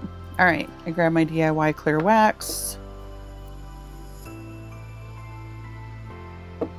And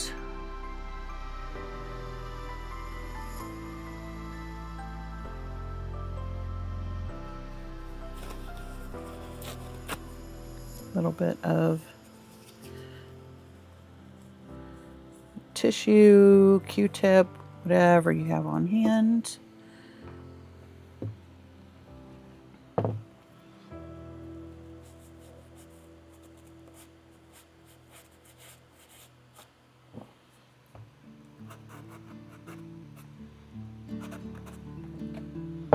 And just go over those areas where you made a mistake.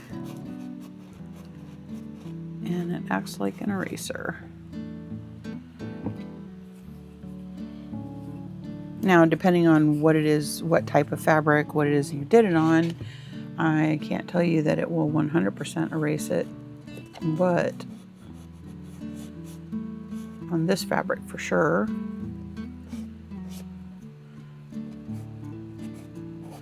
It takes it right off.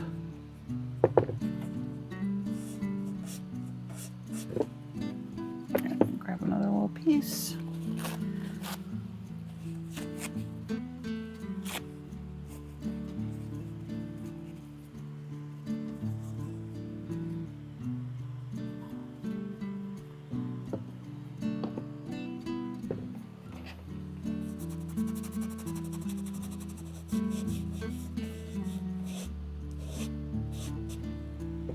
Clean my boo-boo right up. All right, so I'm going to continue cleaning that up, and I will be back for the afterwards. Okay, I hope that you fell in love with these lampshades just as much as I did. I hope you guys learned something today.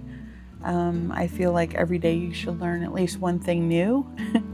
And so I hope that I was able to teach you something, teach you a new tip, a new trick, a new way of doing things, a new way of thinking, a new way of imagining. You know, like I've always said, you know, my goal in life is to make at least one person smile, giggle, smirk a day, and I feel like my life is fulfilled. So if you laughed along with me, even laughed at me, you know, my project brought a smile to your face or brought you a little bit of joy. That's what this is all about for me. I've said it 1,000 times. I'll say it again.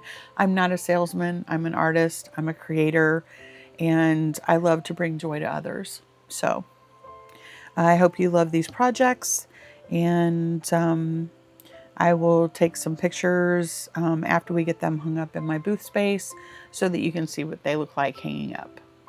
And I might even do a little booth tour at the end. Who knows?